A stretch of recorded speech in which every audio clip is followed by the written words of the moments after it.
Like and subscribe for more educational content.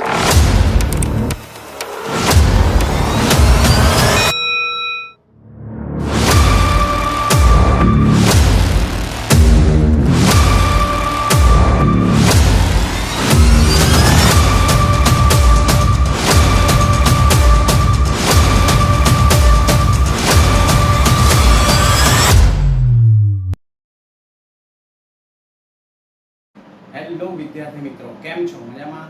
Larry accounts વાળામાં આપનું હાર્દિક સ્વાગત છે. હવે આજે મિત્રો આપણે ભાગીદારીનો જે પ્રવેશ છે એના મુખ્ય 3 સમ જોવાના છે.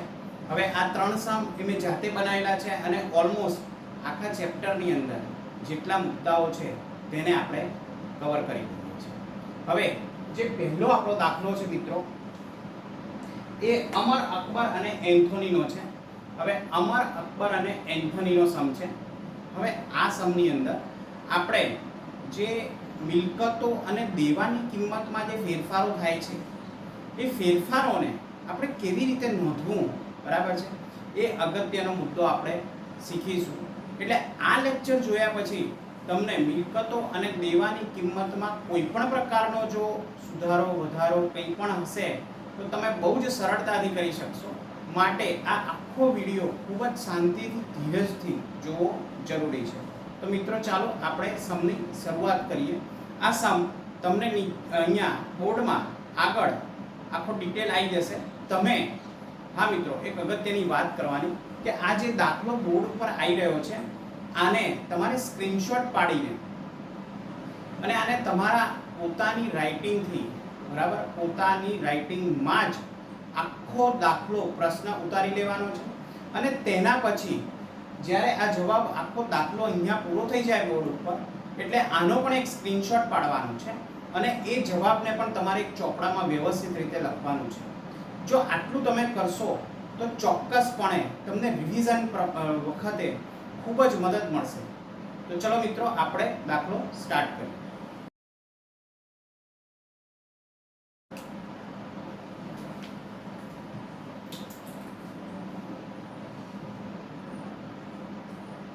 આ દાખલામાં મિત્રો અમર અને અકબર એક પેઢીના ભાગીદારો છે. અમર અને અકબર એક પેઢીના ભાગીદારો છે. તેમનું નફા નુકસાનનું પ્રમાણ 3:2 આપેલું છે. તેઓ એન્થનીને ધંધામાં દાખલ કરે છે અને અહીંયા આનું જૂનું પ્રમાણ આપેલું છે અને સાથે સાથે તમને નવું પ્રમાણ પણ આપી દીધું છે. છેલ્લી લાઈનમાં નવું પ્રમાણ આપી દીધું છે 5:2:3. હવે મિત્રો તમને ખ્યાલ છે કે આપણે દાખલાની શરૂઆત કેવી રીતે કરીએ છીએ.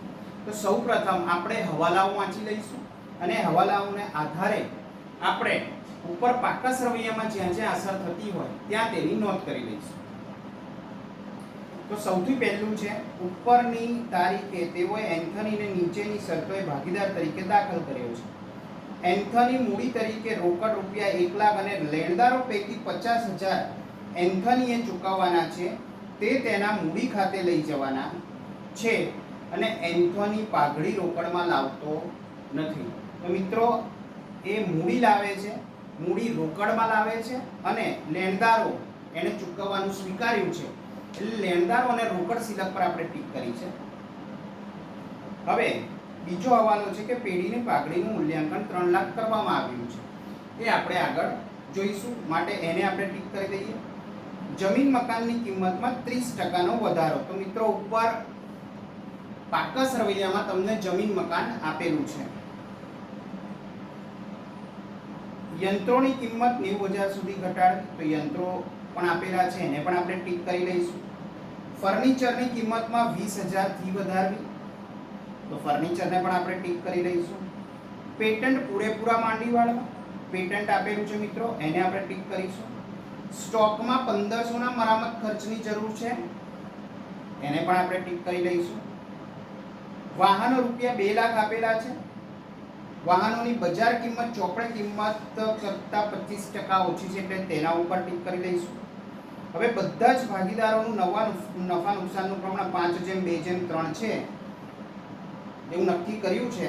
ઉપરની માહિતી પરથી જરૂરી ખાતા તૈયાર કરો અને પ્રવેશ બાદનું પાકું સરવૈયું તૈયાર કરો. તો હવે મિત્રો તમને ખ્યાલ છે કે આની અંદર આપણું એક પુનર્મૂલ્યાંકન ખાતું બનશે, રોકડ ખાતું બનશે, ભાગીદારોના મૂડી ખાતા બનશે અને પ્રવેશ પછીનું પાકું સરવૈયું બનશે. હવે આ જે વિગતો છે એને આપણે સૌથી પહેલા આપણે પાકું સરવૈયું જે આપણને આપેલું છે એને આપણે બંધ કરીશું. એટલે એની વિગતો જે તે જગ્યાએ કાં તો તેની વિગતો મૂડી ખાતામાં આવતી હશે, કાં તો પાકા સરવૈયામાં આવતી હશે, કાં તો રોકડ કે બેંક ખાતામાં આવતી હશે, ત્યાં આપણે એને ટ્રાન્સફર કરીએ. તો સૌથી પહેલી વિગત છે મૂડી, અમર અને અકબર. તો મૂડી અહીંયા લઈશું આપણે, બાકી આગળ લાવ્યા 5 લાખ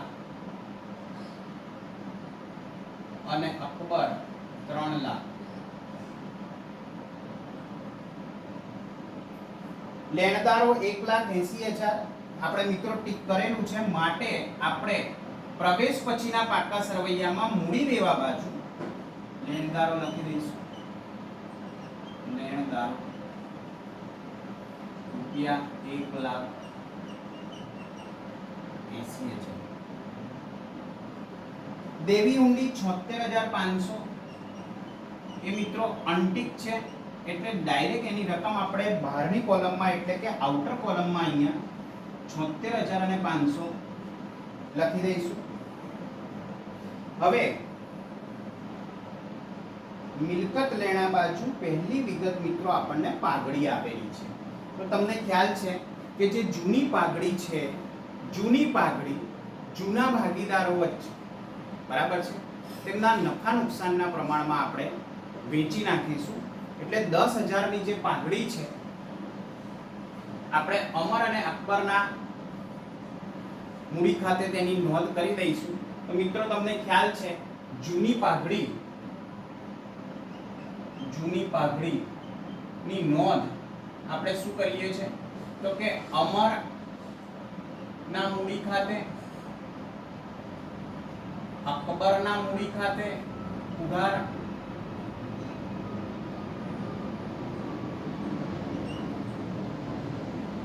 અને તે પાઘડી ખાતે જમા.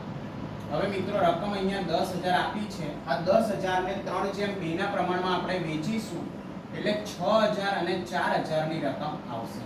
હવે આ જે આપણે આમ નોંધ લખી છે આની આપણે અહીંયા ખતાવણી કરીશું. એટલે અમર અને અકબરના મૂડી ખાતાની ઉધાર બાજુમાં પાઘડી ખાતે 6,000 અને 4,000. તો મિત્રો આપણી જૂની પાઘડીની નોંધ થઈ. આ જૂની પાઘડીની નોંધ ખૂબ જ સરળ હોય છે, દરેક દાખલામાં લગભગ પાઘડી આપેલી હોય છે એટલે આ સરળતાથી તમે નોંધ કરી શકશો. મિત્રો આ બહુ જ અગત્યનો મુદ્દો આપણે અહીં શીખવાનો છે અને આ જ સેમ મુદ્દો તમારે નિવૃત્તિમાં કે ભાગીદારનું મૃત્યુ હશે એમાં પણ આવી રીતે જૂની પાઘડી આપણે લખવાની થશે. એટલે મિત્રો આ મુદ્દાઓ છે એ ખૂબ જ અગત્યના છે. ગાગરમાં સાગર સિરીઝ એટલા માટે જ કીધેલી છે કે આપણે અહીંયા જે કંઈ પણ શીખીશું એ એક કરતાં વધુ જગ્યાએ તેનો ઉપયોગ કરી શકીશું અને ત્યાંથી આપણને વધુ ને વધુ માર્ક્સ મળશે. હવે મિત્રો જમીન મકાન ટીક કરેલું છે આપણે, માટે ઇનર કોલમમાં આપણે લખી દઈશું જમીન મકાન 1 લાખ. યંત્રો તેને પણ મિત્રો આપણે ટીક કરેલું છે માટે તેને પણ આપણે ઇનર કોલમમાં લખી દઈશું. ફર્નિચર 80,000 તેને પણ આપણે ઇનર કોલમમાં લખીશું. પેટન્ટ તેમાં પણ ટીક કરેલું છે માટે એને ઇનર કોલમમાં લખીશું. સ્ટોકમાં પણ કંઈક ફેરફાર છે માટે તેને પણ આપણે ઇનર કોલમમાં લખીશું. વાહનો છે એમાં પણ કંઈક ટીક કરેલું છે આપણે, માટે તેને પણ આપણે ઇનર કોલમમાં લખીશું. દેવાદારો, તેમાં કોઈ જ ટીક નથી, માટે ડાયરેક્ટલી તમે આઉટર કોલમમાં એને લખી શકશો. ત્યારબાદ રોકડ સિલક તમને આપેલી છે. રોકડ સિલક બાકી આગળ લાવ્યા ₹2.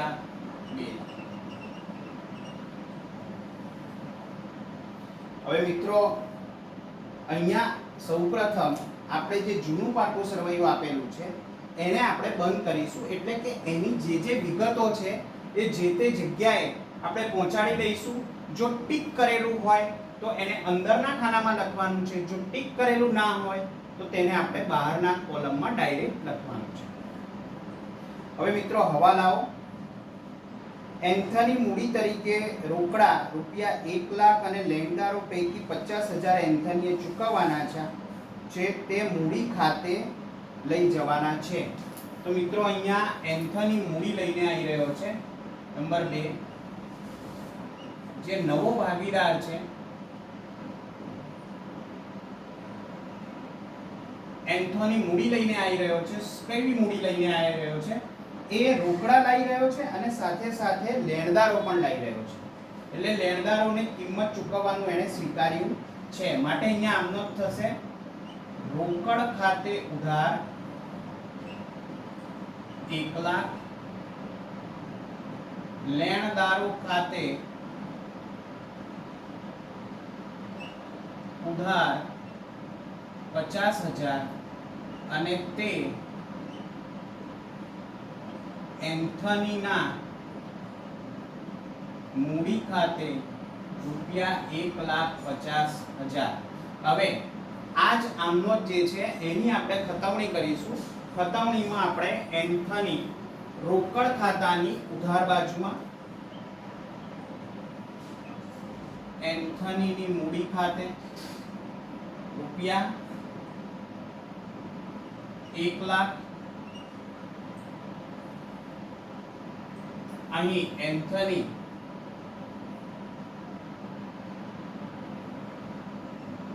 ની મૂડી આપણે લખી દઈશું મિત્રો રોકડ ખાતે, અને લેણદારોના સ્વરૂપમાં લઈ રહ્યો છે એટલે 1 લાખ અને 50,000. અહીં મિત્રો લેણદારોમાંથી આપણે વાત કરી દઈશું. એન્થનીએ સ્વીકાર કર્યો છે ભાઈ ચૂકવવાનો, બરાબર છે, ₹50,000. એટલે એ આઉટર કોલમમાં લેણદારોની કિંમત ₹1,30,000 થશે. અહીંયા મિત્રો ખાસ અગત્યની બાબત છે કે એન્થની એ રોકડ નહીં, રોકડ તો લાયો જ છે પણ સાથે સાથે લેણદારોને રકમ ચૂકવવાનું પણ સ્વીકારે છે, અને આ બંનેને તેની મૂડી તરીકે આપણે લખવાનું છે. આ નોંધ ખાસ અગત્યની છે મિત્રો. હવે પેઢીનું મૂલ્યાંકન ₹3 લાખ કરવામાં આવ્યું છે. હવે મિત્રો જૂનું અને નવું પ્રમાણ આપી દીધું છે આપણને, એટલે ત્યાગ વગેરે આપણે શોધી નાખીએ. જૂનું પ્રમાણ અમર અને અકબર હું તમને 3:2 આપેલું છે, અને નવું પ્રમાણ 5:2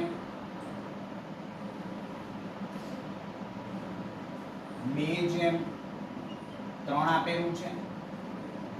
માટે અહીંયા હવે આપણે લખીશું ત્યાગ.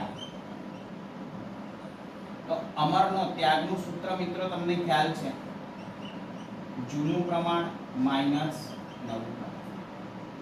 અમરનો ત્યાગ આપણે શોધીશું. અમરનું જૂનું પ્રમાણ 3/5 છે અને નવું પ્રમાણ 5/10 છે. અકબરનું જૂનું પ્રમાણ 2/5 છે, નવું પ્રમાણ તેનું 2/10 છે. તો અહીંયા મિત્રો આપણે લસા લઈને 10 એટલે 1/10 અહીંયા 10 2 4 -2 એટલે 2/10. તો અહીં મિત્રો ત્યાગનું પ્રમાણ અમર અને અકબર નું તમને 1/2 મળેલું છે. એટલે જે નવો ભાગીદાર છે એની પાઘડીની નોંધ આપણે કરવાની થશે. અહીંયા ચોખ્ખું એવું લખેલું છે કે એન્થની પાઘડી તરીકે કોઈ પણ રકમ રોકડમાં લાવતો નથી. હવે મિત્રો જ્યારે એન્થની રોકડમાં રકમ લાવતો ન હોય, બરાબર, તો ડાયરેક્ટ તેની નોંધ આપવી પડશે આપણે. હવે કુલ પાઘડીનું મૂલ્યાંકન 3 લાખ રૂપિયા કરવામાં આવ્યું છે. તેમાં એન્થનીનો ભાગ આપણે જોઈશું તો 3/10 એટલે કે 90,000 રૂપિયા આવશે. હવે આ 90,000 ને આપણે અમર અને અકબર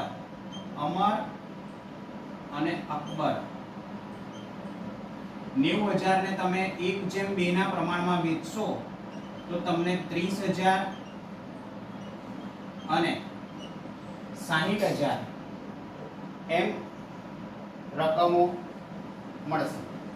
આપણને ત્યાગનું પ્રમાણ 1/2 છે એટલે 90,000 ને આપણે 1/2 ના પ્રમાણમાં વેચીશું એટલે અમર અને અકબર નું પાઘડીનો જે ભાગ છે, નવી પાઘડી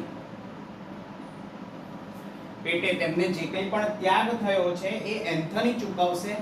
અહીંયા રોકડ રકમ લાવતો નથી એટલે ડાયરેક્ટ આપણે એની એન્ટ્રી કરવી પડશે. એની ડાયરેક્ટ એન્ટ્રી આપણે શું કરીશું? એન્થનીના મૂડી ખાતે ઉધાર. એન્થનીના મિત્રો મૂડી ખાતે ઉધાર થશે ₹90,000. આ નવી પાઘડી છે મિત્રો, બરાબર. હવે તે અમરના મૂડી ખાતે 30,000 અને અકબરના મૂડી ખાતે 60,000 નવી પાઘડી. ત્યાંથી લઈશું મિત્રો આપણે એન્થનીના મૂડી. આ આપણે ક્યાં લઈ જઈશું? અમરના મૂડી ખાતે લઈ જઈશું અને અકબરના મૂડી ખાતે લઈ જઈશું. એટલે મિત્રો આ ખૂબ જ અગત્યની નોંધ છે કે અહીંયા જે નવો એન્થની ભાગીદાર છે એ પાઘડી કોઈ પણ રોકડ સ્વરૂપે લાવતો નથી. હવે આ અગત્યની નોંધો થઈ ગઈ છે મિત્રો. આ દાખલાની અંદર જે નવું નફા નુકસાનનું પ્રમાણ કે ત્યાગનું પ્રમાણ શોધવાનું હોય તેના આધારે પાઘડીની રકમ શોધીને એ પાઘડી ત્યાગના પ્રમાણમાં જે વેચવાની હોય છે તે ખૂબ જ અગત્યનો પાઠ છે. એટલે એ પાઠ આપણે હવે અહીંયા કમ્પ્લીટ કરી લીધો છે. હવે આપણે મિલકતોનું જે પુનર્મૂલ્યાંકન છે એને ધ્યાનથી સમજીશું. મિત્રો અહીં જમીન મકાનની કિંમતમાં 30% વધારો. તો મિત્રો જો જમીન મકાન 1 લાખ રૂપિયા તમને આપ્યું છે, આમાં વધારો કરવાનો છે 30%નો. એટલે 1 લાખના 30% એટલે 30,000 રૂપિયા વધારો થશે અને ડાયરેક્ટ આઉટર કોલમમાં આપણે 1,30,000 લખી દઈશું. હવે આની બીજી નોંધ, પુનર્મૂલ્યાંકન ખાતામાં મિત્રો જે મિલકત છે એની કિંમતમાં વધારો થયો છે, આપણને નફો થઈ રહ્યો છે, માટે જમીન મકાન પુનર્મૂલ્યાંકન ખાતામાં જમા સાઈડ લખવામાં આવશે કારણ કે અહીં આપણને નફો થઈ રહ્યો છે. નફો એ પુનર્મૂલ્યાંકન ખાતામાં જમા કરવામાં આવે છે. હવે યંત્રોની કિંમત 90,000 સુધી ઘટાડવી. મિત્ર ધ્યાનથી સમજો. યંત્રોની કિંમત 1,20,000 છે. 90,000 સુધી ઘટાડવી એટલે હવે નવી કિંમત આપણે 90,000 રાખવાની છે, માટે ઘટાડો 30,000 રૂપિયાનો થશે. તો માઈનસ ઘટાડો 30,000. 90,000 સુધી ઘટાડવાની છે એટલે નવી કિંમત મિત્રો 90,000 રાખવાની છે. તો અહીં જે તફાવત આવે છે કે જે ઘટાડો 30,000 નો થઈ રહ્યો છે, યંત્રો એટલે કે મિલકતોની કિંમતમાં ઘટાડો એ આપણા માટે ખોટ કહેવાશે. માટે આપણે પુનર્મૂલ્યાંકન ખાતાની ઉધાર બાજુમાં લખીશું રૂપિયા 30,000.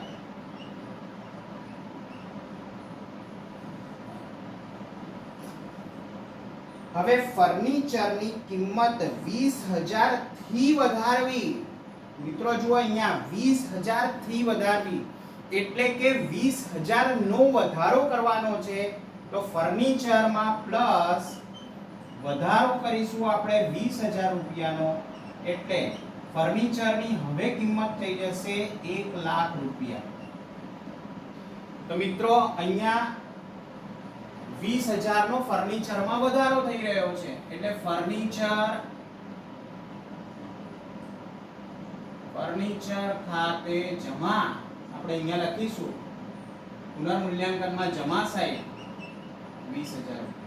તો મિત્રો અહીંયા જુઓ આપણે ફેરફારો જોઈ રહ્યા છે કે સુધી આપેલું હોય, અહીંયા આપેલું છે થી નો મતલબ છે એટલા રૂપિયા વધારો કરવાનો છે. સુધી એટલે સુધી કિંમત લાઈને અટકી જવાનું છે. પેટન્ટ પૂરેપૂરા માંડી વાળવાના છે. તો જુઓ મિત્રો પેટન્ટ તમને 15,000 રૂપિયા આપેલું છે, એમાં આપણે પૂરેપૂરા એને માંડી વાળવાના છે. તો માંડી વાળ્યા પૂરેપૂરા 15,000 માંડી વાળીશું એટલે આઉટર કોલમમાં પેટન્ટની કિંમત 0 થઈ જશે અને પેટન્ટ આપણી મિલકત છે, મિલકતમાં ઘટાડો એટલે પુનર્મૂલ્યાંકન ખાતામાં ઉધાર બાજુ લખીશું 15,000 નો ઘટાડો થયો. હવે મિત્રો સ્ટોક 1,500 રૂપિયા મરામત ખર્ચની જરૂર છે. મિત્રો અહીંયા સ્ટોક તમને 31,500 આપ્યો છે. હવે આને એક ઉદાહરણ દ્વારા સમજો. મિત્રો આ મારો જે મોબાઈલ ફોન છે એ 10,000 રૂપિયાની કિંમત છે. હવે હું તમને વેચવા માંગુ છું, પણ હું એમ કહું છું કે આની અંદર 1,000 રૂપિયાનો ખર્ચો છે અને મારે તમને વેચવો છે. તો મિત્રો તમે કેટલી કિંમત આપશો? મને જવાબ આપો. કમેન્ટ બોક્સમાં ચોક્કસ લખો કેટલા રૂપિયા તમે મને ચૂકવશો. મિત્રો ચોક્કસપણે તમે મને 9,000 રૂપિયા ચૂકવશો, બરાબર? એટલે મિલકતની કિંમતમાં જ્યારે મરામત ખર્ચ હોય ત્યારે તેની કિંમત ઓછી આંકવામાં આવે છે, ઓછી થઈ જાય છે. અહીંયા સ્ટોકમાં પણ 31,500 નો સ્ટોક ખરો, પણ એમાં મરામત ખર્ચની જરૂર છે. એ મરામત ખર્ચ આપણા માટે તેની કિંમતમાં ઘટાડો કરે છે. માટે અહીં આપણે લખીશું મરામત ખર્ચ 1,500 અને બહારના કોલમમાં 30,000. હવે આ મરામત ખર્ચના કારણે આપણને ખોટ થઈ રહી છે, માટે પુનર્મૂલ્યાંકન ખાતામાં ઉધાર બાજુ આપણે લખીશું સ્ટોક. કેટલો ઘટાડો થઈ રહ્યો છે મિત્રો? 1,500. હવે વાહનોની બજાર કિંમત ચોપડે કિંમત કરતા 25% ઓછી છે. મિત્રો અહીંયા હું થોડુંક રફ કરી દઉં છું.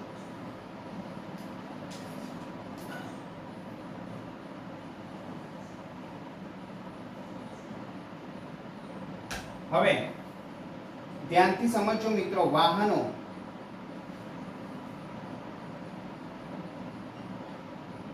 એક ચોપડે કિંમત છે અને એક બજાર કિંમત છે. તમને ચોપડે કિંમત ઓલરેડી આપવામાં આવી છે 2,00,000 રૂપિયા. હવે મિત્રો હવાલામાં શું કહે છે તમને કે વાહનોની બજાર કિંમત એટલે આની વાત કરે છે. વાહનોની બજાર કિંમત એ ચોપડે કિંમત કરતા 25% ઓછી છે. એનો મતલબ કે જો ચોપડે કિંમત 100 હોય તો બજાર કિંમત મિત્રો 100 - 25% ઓછું એટલે 75% છે. આ માહિતી તમને આપેલી છે. તો મિત્રો જો અહીંયા ત્રિરાશીમાં આપણે મૂકી દઈશું તો કે જો 100 રૂપિયા 2,00,000 એની કિંમત હોય, જો ચોપડે કિંમત 100 છે અને તેની કિંમત કુલ 2 લાખ રૂપિયા થાય છે, તો જો બજાર કિંમત 75 હોય તો તેની કિંમત કેટલી? એટલે 2 લાખ ગુણ્યા 75 અને ભાગ્યા 100 કરશો મિત્રો, એટલે તમને જવાબ 1.5 લાખ રૂપિયા મળશે. હવે વાહનોની કિંમત મિત્રો 1.5 લાખ રૂપિયા છે, માટે ઘટાડો 50,000 નો થયેલો છે. આપણે પુનર્મૂલ્યાંકન ખાતામાં ઘટાડો કે વધારો નોંધતા હોઈએ છે, તો વાહનોમાં જે ઘટાડો છે એ રૂપિયા 50,000 નો ઘટાડો છે વાહનો ખાતે, બરાબર. એ ઘટાડાની આપણે અહીંયા નોંધ કરીશું. તો આમ મિત્રો મિલકતોને લગતા જે કંઈ પણ વધારા ઘટાડા કે એના જે શબ્દો છે, અને એ શબ્દો મેં તમને સમજાયા કે સુધી હોય મિલકતની કિંમત. અહીંયા જુઓ આપણને આપેલું છે મિત્રો કે યંત્રોની કિંમત 90,000 સુધી, એટલે 1,20,000 હતા તેને 90,000 સુધી ઘટાડવાનું છે, મીન્સ એના 30,000 રૂપિયા આપણે ઘટાડવાના છે. જ્યારે તમને આપેલું છે કે ફર્નિચરની કિંમત 20,000 થી વધારવી, એટલે ફર્નિચરમાં 20,000 નો વધારો કરવાનો છે, એટલે 20,000 રૂપિયા મિત્રો લખાશે.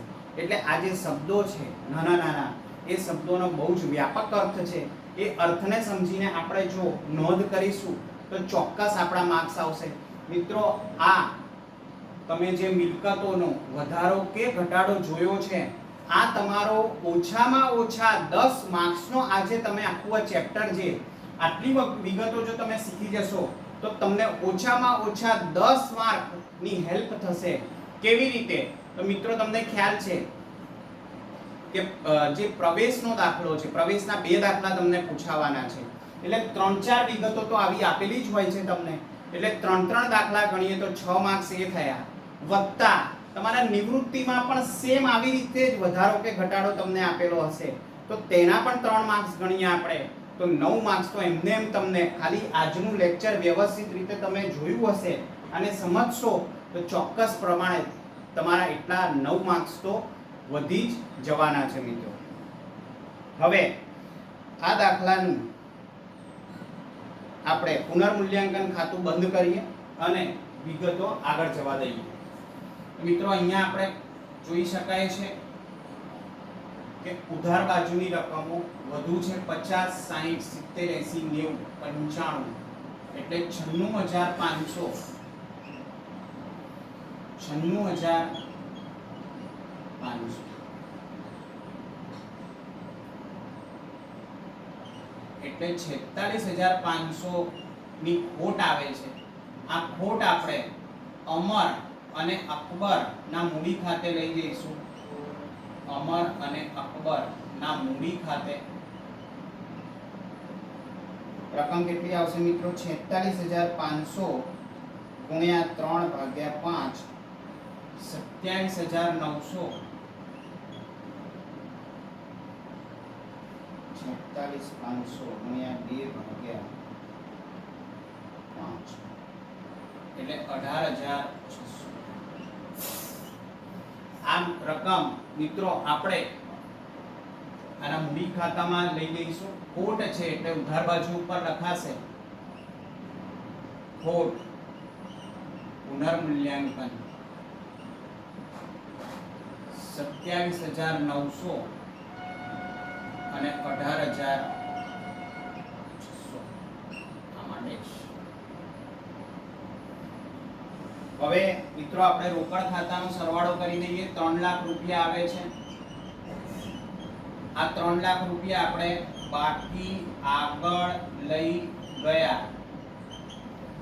3 લાખ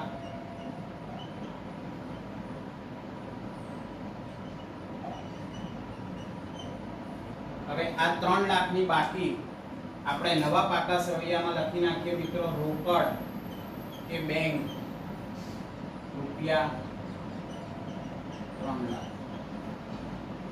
હવે મિત્રો અહીંયા મૂડી ખાતા આપણે બંધ કરીએ.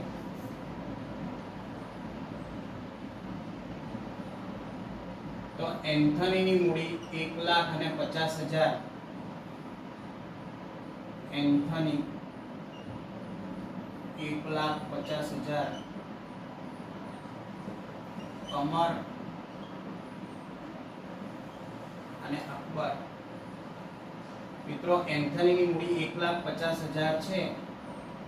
હવે એમાંથી પાઘડીનું આપણે કંઈક એડજસ્ટમેન્ટ એનું કરેલું છે કે કેટલા રૂપિયાનું એડજસ્ટમેન્ટ છે, 90,000નું. એટલે તેની જે છેલ્લી મૂડી છે બાકી આગળ લઈ ગયા એ 60,000 રૂપિયા આવશે. હવે અમરનો સરવાળો 5,30,000, 3,60,000, 5,30,000, 6,60,000, 3,60,000. ઓકે, હવે આનો તફાવત આપણે શોધી નાખીએ તો મિત્રો 3,60,000 માઈનસ 22,600 એટલે 3,37,400. 3,37,400 અકબરની છેલ્લી બાકી આવે છે, 3,37,400. અમરની જોઈ લઈએ મિત્રો, 5,30,000 માઈનસ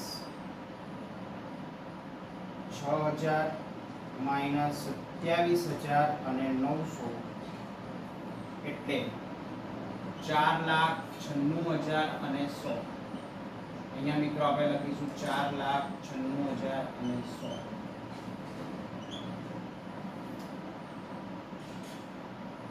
હવે 4,96,000 અને 100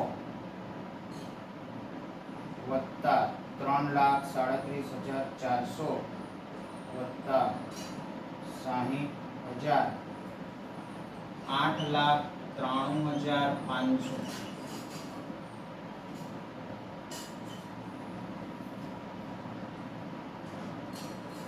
8,93,500 વત્તા 1,30,000 વત્તા 76,500.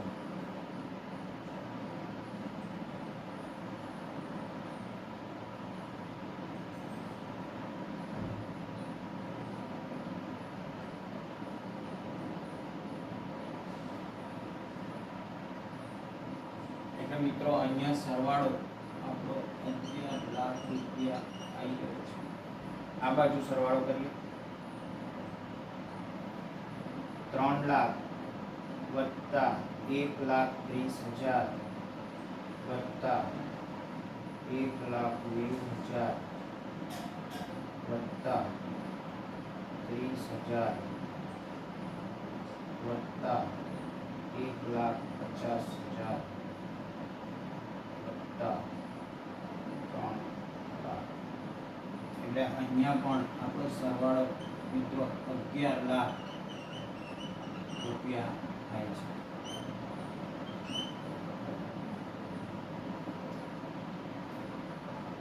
તો મિત્રો અહીંયા આપણો આ દાખલો કમ્પ્લીટ થાય છે. હવે તમે બહુ જ સરસ જે મિલકતોનું આપણે પુનર્મૂલ્યાંકન કર્યું એને બહુ જ સારી રીતે મિત્રો તમે સમજી ગયા હશો. સાથે સાથે અહીંયા જે ત્યાગનું પ્રમાણ આપણે શોધેલું છે અને જે ભાગીદાર નવો આવી રહ્યો છે તે રોકડ સ્વરૂપે પાઘડી નથી લઈ રહ્યો, માટે ડાયરેક્ટ એની નોંધ આપણે ભાગીદાર એન્થનીના મૂડી ખાતે ઉધાર કરીને બંને ભાગીદારોને તેના ત્યાગના પ્રમાણમાં આપણે વિગતો જમા આપી છે. હવે મિત્રો આ દાખલો આપણો અમર, અકબર અને એન્થોની એ માસ્ટર સમ નંબર 1 છે. હવે જે માસ્ટર સમ નંબર 2 આવશે એની અંદર આપણે અનામતો છે, જોગવાઈ છે અને સાથે સાથે જે નહીં વેચાયેલી ખોટ છે એ વિશે એ દાખલામાં આપણે ચર્ચા કરીશું, જેથી કરીને બે મુદ્દાઓ બહુ જ સારી રીતે ક્લિયર થઈ જાય અને અહીં પાઘડીને લગતા, બરાબર છે, પાઘડીને લગતા અથવા તો મૂડીને લગતા જે મુદ્દાઓ આપેલા છે, બરાબર, એ ખૂબ જ અગત્યના મુદ્દાઓ છે, બોર્ડ એક્ઝામમાં તમને પૂછાઈ શકે તેવા છે, માટે આને ચોક્કસપણે બહુ જ વ્યવસ્થિત રીતે તૈયાર કરજો. અને મેં તમને કીધેલું છે, ફરીવાર એકવાર રિપીટ કરી દઉં મિત્રો, કે આ જે પ્રશ્ન આખો છે એ પ્રશ્નને તમે એકવાર હાથથી લખી લેજો અને સાથે સાથે આનો જવાબ પણ આખો બોર્ડ ઉપર તમને બહુ વ્યવસ્થિત આપેલો છે. આ જવાબ તમે વ્યવસ્થિત રીતે આનો સ્ક્રીનશોટ પાડી લો અને સ્ક્રીનશોટ પાડીને અને આ જ જવાબ તમે જાતે ઘરે લખશો એટલે ચોક્કસપણે તમને આ વિગતો આવડી જ જશે. મિત્રો, આપ લોકોનો ખૂબ ખૂબ આભાર. હવે તમારા જેવા જે મિત્રો જેને કદાચ એકાઉન્ટ્સમાં ઓછી સમજ પડતી હોય અથવા એકાઉન્ટ્સ ઓછું આવડતું હોય કોઈક કારણોસર, તો આટલી વિગતો ટીપે ટીપે સરોવર ભરાય છે મિત્રો. એટલે આ વિગતો આપણે બહુ જ સારી રીતે તૈયાર કરી દઈશું તો ચોક્કસપણે ટીપે ટીપેથી આપણા બોર્ડમાં બહુ જ સારા માર્ક્સ આવી શકશે. Thank you very much.